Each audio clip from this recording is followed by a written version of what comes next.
Shalom Bapak Ibu, Saudara-saudari yang sangat dikasihi Tuhan Yesus Kristus.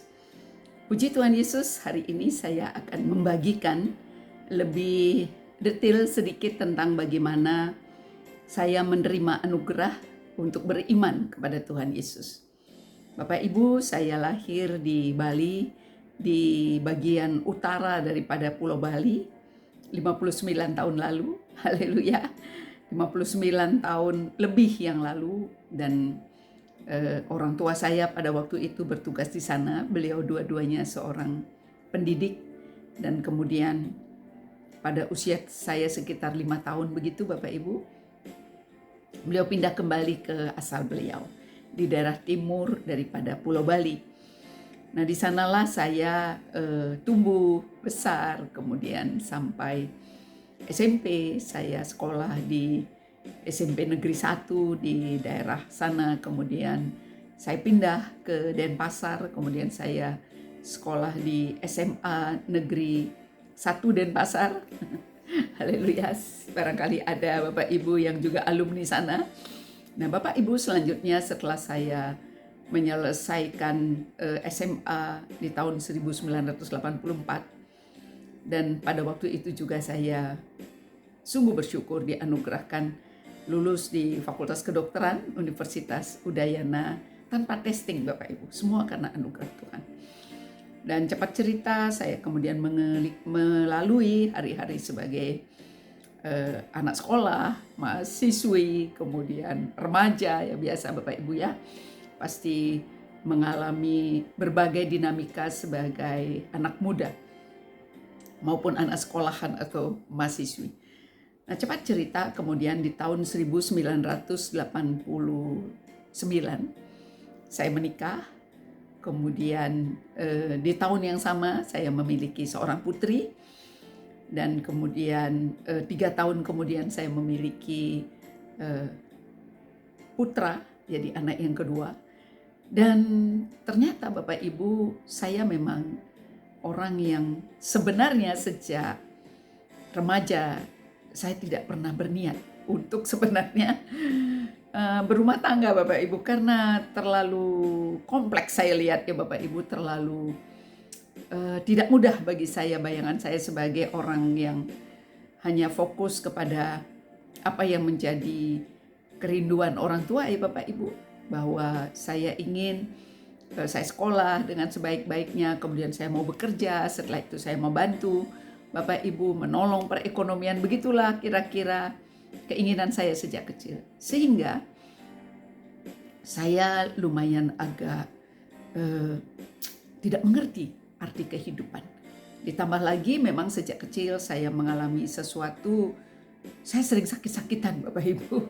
Saya mengalami entah itu karena perasaan, karena jiwa, tetapi tubuh saya cepat sekali lemah. Kemudian saya sampai ada seorang sahabat saya yang beberapa waktu lalu ketemu mengatakan, kamu dulu kan lempe begitu ya Bapak Ibu. Lempe itu artinya lemah, ringkih. Nah, kemudian karena saya merasa bahwa saya tidak pernah sehat Bapak Ibu, ada saja rasanya hal-hal yang saya keluhkan, yang saya alami di tubuh saya, di pikiran saya, sehingga kemudian pada waktu dari saya muda sampai kemudian saya berumah tangga, memang banyak sekali kegiatan-kegiatan yang dilakukan oleh orang tua saya khususnya untuk menjaga supaya saya dalam keadaan sehat. Kami pergi ke satu tempat melakukan berbagai aktivitas yang dikatakan untuk penyembuhan Bapak Ibu. Saya tidak pernah merasa sehat Bapak.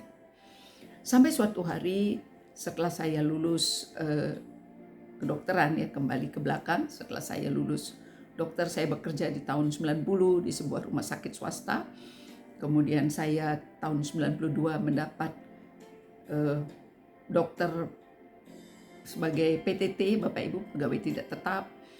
Kemudian 3 tahun setelah itu kemudian saya seperti mencari sesuatu Bapak Ibu, mencari jawaban atas perjalanan kehidupan ini. Saya memiliki satu mentor Bapak Ibu, beliau dosen saya, dokter juga.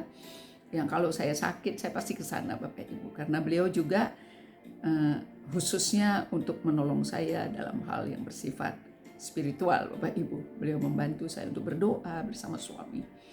Nah, cepat cerita Bapak Ibu, satu hari di tahun 1995 itulah saya berkata kepada beliau, Pak Dokter, saya sudah capek hidup. Saya bilang begitu Bapak Ibu.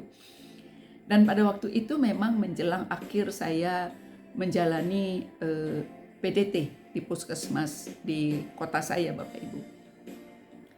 Pak Dokter ini cukup lama merenung dan kemudian beliau katakan kepada kami, pada saya dan suami, kalau begitu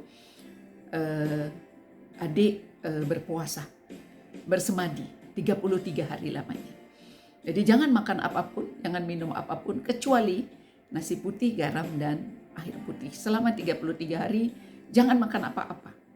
Dan kemudian setiap malam kami harus melakukan persembahyangan, begitu Bapak Ibu. Di mana setiap malam itu kami melakukan 3 kali proses persembahyangan ini. Dan setiap persembahyangan ini lamanya 1 jam Bapak Ibu. Jadi dari jam 9 sampai jam 10 malam, jam 12 sampai jam 1 pagi, dan jam 3 sampai dengan jam 4 pagi. Kami tidak boleh tidur, kami tidak boleh istirahat, kami tidak boleh melakukan apapun kecuali di kamar suci yang ukurannya tidak luas Bapak Ibu, hanya sekitar 2 kali 3 meter ya Bapak Ibu. Di situ ada berbagai peralatan, perlengkapan untuk kami melakukan persembahyangan. Nah, cepat cerita Bapak Ibu, tapi sebelumnya di hari pertama Bapak Dokter ini, guru mentor kami pada waktu itu, memberikan saya sebuah buku kosong Bapak Ibu dan sebuah ballpoint, dan beliau berkata, adik, nanti kalau mendengar atau melihat apapun selama melakukan persembahyangan ini, catat di sini. Demikian beliau menyampaikan kepada kami. Tanpa mengerti apa tujuannya Bapak Ibu, apa maksudnya, terpujilah Tuhan Yesus. Kami belum mengenal siapa Yesus pada waktu itu. Kami persembahyang sesuai dengan jam-jam tadi Bapak Ibu. Setiap persembahyangan itu lamanya 1 jam. Dan hari pertama kami lewati, hari kedua kami lewati. Tidak boleh tidur Bapak Ibu. Jadi kami menunggu itu, ya menunggu jam-jam persembahyangan tadi.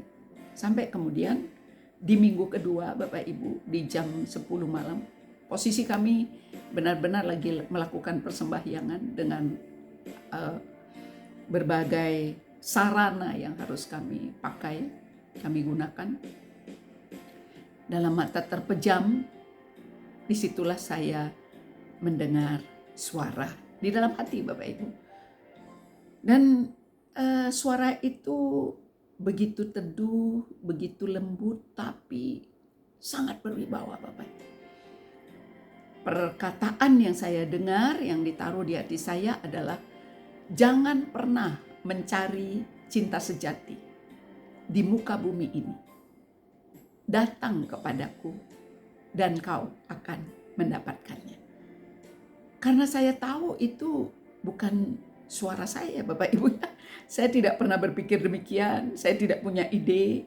Jadi sambil tangan masih di posisi sembahyang Bapak Ibu, saya masih mata masih terpejam, dan saya bertanya kepada suara itu di dalam hati saya, anak-anak saya, dijawab Bapak Ibu, bawa mereka ke jalanku. Dan kalimat yang begitu sederhana disampaikan dengan, menurut saya dengan sangat natural begitu Bapak Ibu, itu membekas Bapak Ibu.